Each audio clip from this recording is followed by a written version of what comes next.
Quando o comandante concluiu o briefing de aproximação, o voo 801 estava a cerca de 150 milhas náuticas do aeroporto. O controlador autorizou a descida direta para 260 pés. O comandante ajustou essa altitude nos instrumentos e iniciou a descida, sintonizando 10,3 MHz para receber o sinal do localizador ao se aproximar do aeroporto. Ao mesmo tempo, o copiloto ajustou seu equipamento para 15,3 MHz, a fim de captar o sinal do marcador de rádio Nimitz, que forneceria informações de distância ao comandante durante a aproximação. O comandante já havia voado para Guam sob condições meteorológicas semelhantes. Na ocasião, apesar de chuvas esparsas, ele conseguiu ver a pista de longe. Ele esperava que desta vez fosse igual. Durante a descida, o comandante reclamou do cronograma de voos da companhia aérea. Normalmente, ele dormia por volta das 22 horas, mas já passavam 3 horas do seu horário habitual de descanso. Pouco depois, ele murmurou: "Nossa, estou com sono." Isso indicava que ele percebia sua fadiga, o que poderia afetar seu desempenho. No entanto, ele não tinha tempo para descansar. Primeiro, precisava pousar em Guam e depois, pilotar o avião de volta a Seul. Nesse momento, o copiloto trouxe más notícias. O clima em Guam havia piorado. Uma tempestade, associada a um tufão próximo, estava no caminho do avião. Embora os pilotos vissem apenas escuridão pela janela, o radar meteorológico mostrava claramente a presença de nuvens de tempestade. O comandante pediu ao copiloto para verificar com o controle de tráfego aéreo se poderiam desviar 20 milhas náuticas para evitar a tempestade. O copiloto sugeriu que outro trecho parecia mais limpo e perguntou ao comandante se achava essa uma opção melhor. O comandante ignorou a sugestão e insistiu em desviar apenas 10 milhas. O controlador aprovou o pedido e a aeronave começou uma leve curva à esquerda para evitar a tempestade. Os pilotos concluíram a checklist de descida. Restavam 20 minutos para o pouso. Após contornar o mau tempo, a tripulação finalmente avistou Guam. O copiloto informou ao controlador que haviam saído da tempestade e solicitou seguir para a pista 06 Lima. O controlador instruiu a aeronave a virar à direita para um curso de 120 graus. Os pilotos ajustaram seus instrumentos e iniciaram a checklist de aproximação. Pouco depois, o avião entrou em uma camada de nuvens, perdendo a visibilidade da ilha. Ao descer para 280 pés, o controlador autorizou o voo 801 a virar para o leste, permitindo que captassem o sinal do localizador da pista.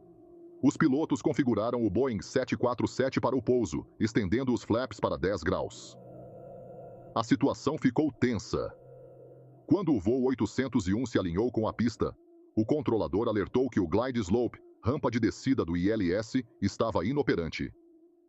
Mesmo assim, os pilotos verificaram pelos instrumentos que estavam corretamente alinhados com a pista 06 Lima, a 10 milhas do aeroporto e mantendo 260 pés de altitude.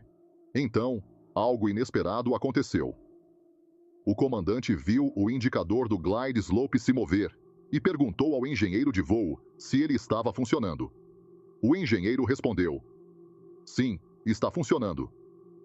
No entanto, a indicação não significava que o sistema estivesse realmente ativo. Na realidade, os pilotos estavam recebendo um falso sinal de uma fonte desconhecida. O copiloto lembrou a tripulação de que o glide slope não estava disponível. Apesar da tentação de seguir o falso sinal, os pilotos precisavam ignorá-lo. O trem de pouso foi baixado e a aeronave continuou sua aproximação. Agora, estavam a 7 milhas do marcador Nimitz. De acordo com as cartas de aproximação, era seguro descer até 200 pés. Os pilotos ajustaram essa altitude no piloto automático, configurando uma taxa de descida de 100 pés por minuto. Respeitar os limites de altitude era crucial para evitar colisões com o terreno. Isso era especialmente importante, pois o marcador Nimitz estava localizado no topo de uma colina de 80 pés, exatamente no caminho de aproximação à pista 06 Lima. Quando a aeronave desceu para 240 pés, o copiloto anunciou: aproximando-se de 140 pés. O comandante lembrou a equipe de que, sem o glide slope, deveriam manter 140 pés até cruzarem o marcador Nimitz. Ele instruiu o copiloto a ajustar essa altitude no piloto automático. No entanto, nesse momento, o comandante e o copiloto cometeram um erro grave, desencadeando uma série de eventos que colocariam em risco a vida de todos a bordo. Antes de alcançar o marcador Nimitz, a aeronave não deveria descer abaixo de 200 pés. No entanto, naquele momento, ainda estavam a cerca de 5 milhas náuticas do marcador Nimitz, ou seja, aproximadamente 8 milhas da pista. Antes que a tripulação percebesse esse erro, o controlador transferiu o voo 801 para a torre de controle de Guam. O copiloto estabeleceu contato com a torre, que autorizou o pouso. O comandante, então, solicitou que os flaps fossem ajustados para 30 graus e instruiu a tripulação a ficar atenta à pista. Baseando-se em sua experiência de voo para Guam no mês anterior, o comandante esperava avistar a pista a qualquer momento. Contudo, o voo 801 ainda estava imerso em uma densa camada de nuvens e prestes a entrar em uma área de chuvas intensas.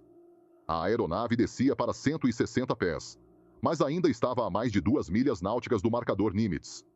Segundo o procedimento, a aeronave deveria permanecer a 200 pés até estar a 1,6 milha náutica do marcador, quando então poderia descer ainda mais. No entanto, antes mesmo de atingir 140 pés, o comandante cometeu um segundo erro crítico.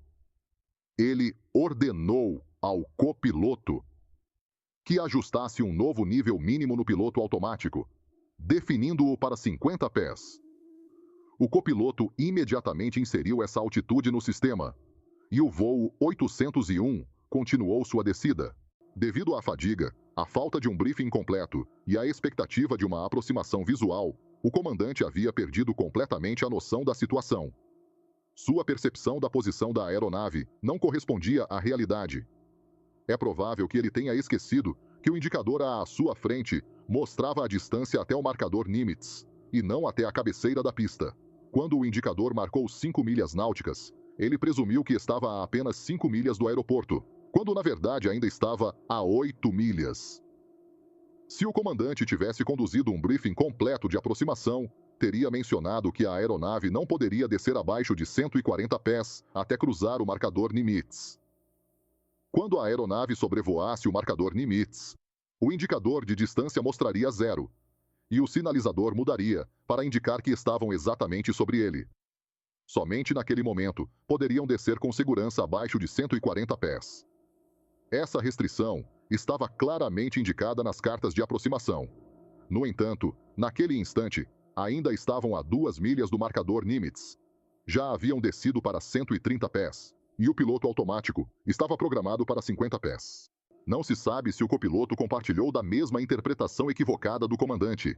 É possível que ele tenha percebido que o comandante não estava seguindo os procedimentos corretamente, mas confiou que ele sabia o que estava fazendo.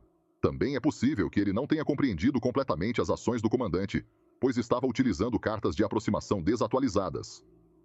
No entanto, havia uma pessoa que deveria ter notado que algo estava errado: o controlador de tráfego aéreo. O aeroporto de Guam possuía um sistema de alerta de altitude mínima de segurança, MSAW. Esse sistema emitia alertas visuais e sonoros para os controladores quando uma aeronave descia abaixo da altitude de segurança. Naquele momento, o voo 801 já estava abaixo desse limite e, teoricamente, o alerta deveria ter sido acionado. No entanto, quando esse sistema foi instalado 7 anos antes, ele gerava muitos alarmes falsos. Por isso, 2 anos antes do acidente, com a aprovação da Administração Federal de Aviação, FAA, o aeroporto havia desativado o sistema. Agora, os pilotos estavam por conta própria,